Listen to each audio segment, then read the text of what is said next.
ঢাকা-টাঙ্গাইল যমুনা সেতু মহাসড়কে গত ৬ মাসে ১০৮টি সড়ক দুর্ঘটনা হয়েছে। এসব দুর্ঘটনায় নিহত হয়েছেন ১৩০ জন এবং আহত হয়েছেন ৮৩ জন।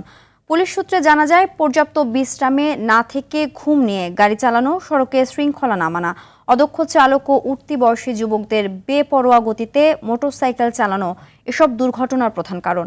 টাঙ্গাইল প্রতিনিধি কামাল হোসেনের পাঠানো প্রতিবেদন জানাচ্ছেন আবরার মাহি।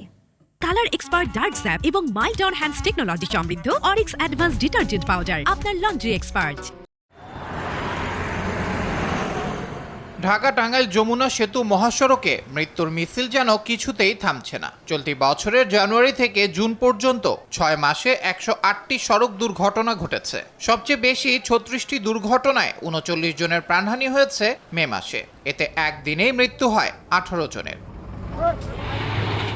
জেলাটিতে বেড়েছে ট্রেন দুর্ঘটনাও। গেল ৬ মাসে ট্রেনে কাটা পড়ে নিহত হন ১৮ জন। দুর্ঘটনা রোধে আইনের যথাযথ প্রয়োগ, চালকদের নিয়মিত প্রশিক্ষণ এবং সড়কে শৃঙ্খলা ফেরানোর দাবি সচেতন মহলের। ড্রাইভাররা হেল্পারদের হাতে গাড়ি তুলে দেয়, এরা হচ্ছে অদক্ষ চালক, এই জন্য সড়ক দুর্ঘটনা ঘটে।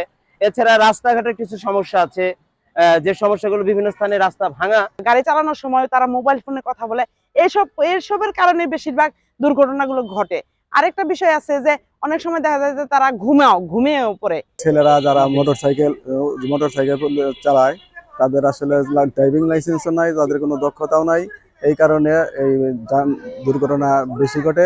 কাগজপত্র দেখতে হবে, দক্ষ ড্রাইভার দিয়ে গাড়ি চালাইতে হবে, তাহলে রাস্তায় দুর্ঘটনা কম হবে। এদিকে পর্যাপ্ত বিশ্রাম না নিয়ে যানবাহন চালানো, সড়কে পর্যাপ্ত জায়গা না থাকা এবং অদক্ষ চালকের বেপরোয়া গতিতে যান চালানোকেই দুর্ঘটনার মূল কারণ হিসেবে দেখছেন পুলিশের এই কর্মকর্তা। অধিকাংশ ড্রাইভারই পর্যাপ্ত বিশ্রাম পায় না নিয়ে তারা কিন্তু রাস্তায় ঘুম চোখে গাড়ি চালায়। রাস্তার যে পরিমাণ প্রশস্ততা থাকার দরকার সেই পরিমাণ প্রশস্ততা নাই, অথবা কোনো জায়গাতে বাঁক আছে। এই সকল কারণে অ্যাক্সিডেন্ট হয়। সড়ক দুর্ঘটনা রোধে আইনের যথাযথ প্রয়োগ সহ চালক ও যাত্রীদের সচেতন হওয়ার তাগিদ সংশ্লিষ্টদের। আবরার মাহি, RTV।